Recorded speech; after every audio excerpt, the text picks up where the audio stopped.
নমস্কার, আমি doctor Arindam Das, consultant otologist and endoscopic ear surgeon, Bellevue clinic, Kolkata.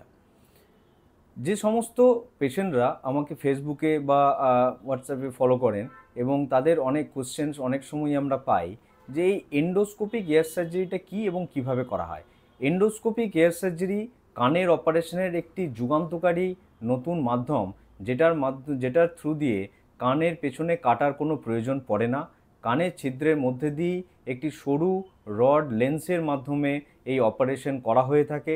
যেরকম খুব সহজে বললে, যেমন ল্যাপারোস্কোপিক কোলেসিস্টেক্টমি বা গল ব্লাডার সার্জারি এখনকার দিনে যে উন্নত পদ্ধতিতে হয় পেটে কতগুলো ফুটো করে মাত্র, সেই রকমই কানের ফুটোর মধ্যে দিয়েই বা কানের ছিদ্র দিয়েই এই অপারেশন সম্পূর্ণভাবে করা যায়।